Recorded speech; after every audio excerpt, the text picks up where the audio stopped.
13 years later, I still find Mad Men's most tragic death upsetting to watch. Mad Men is a show I regularly revisit for its sleek and elegant 1960s setting, its rich and textured writing, and its memorable characters.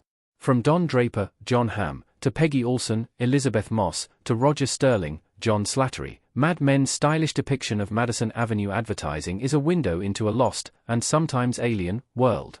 Lane Price's Jared Harris, death in Mad Men Season 5, Episode 12, Commissions and Fees, remains harrowing to revisit. From the moment he joined Mad Men in Season 3, Lane was a delight. Mr. Price's proper British demeanour entertainingly clashed with his co-workers at Sterling Cooper and later, Sterling Cooper Draper Price. Yet despite the rampant alcoholism and other bad behaviour exhibited by Mad Men's characters, it was Lane Price who died in Mad Men by taking his own life. Lane's death was a tragedy, and Jared Harris's exit from Mad Men also noticeably shifted the tone of the series towards its inevitable conclusion. Why Lane Price killed himself in Mad Men Season 5. Lane hanged himself in his office. Mad Men Don fires Lane.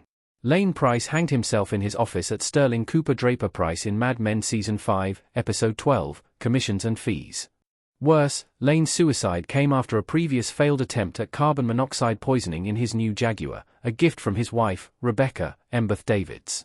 Lane took his own life out of fear and humiliation after Don Draper fired him from SCDP. Don discovered Lane embezzled funds from the agency. Resentful that SCDP's partners became millionaires while he remained in debt, Lane hoped to temporarily take the money and replace it before anyone noticed. Bert Cooper, Robert Morse, noticed and accused Don. Draper realized it was Lane, and he let Price go while allowing him to keep a shred of dignity. Yet Lane was devastated.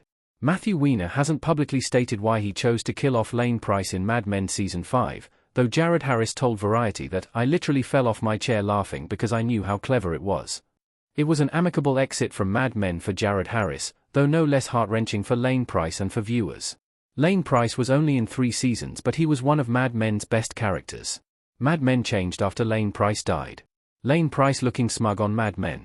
Lane Price debuted in Mad Men Season 3 premiere, Out of Town, as Putnam, Powell, and Lowe's man at Sterling Cooper, overseeing the agency's finances for their British owners. Lane quickly became a fan favourite. Mr. Price was keen on New York City, was a reliable steward for the firm when it became Sterling Cooper Draper Price, and he was also a welcome source of fish-out-of-water comedy. Yet Lane was also a sad figure. He was lonely because of his unhappy wife, Rebecca, he was an afterthought to his employers, and his abusive father thought him a failure.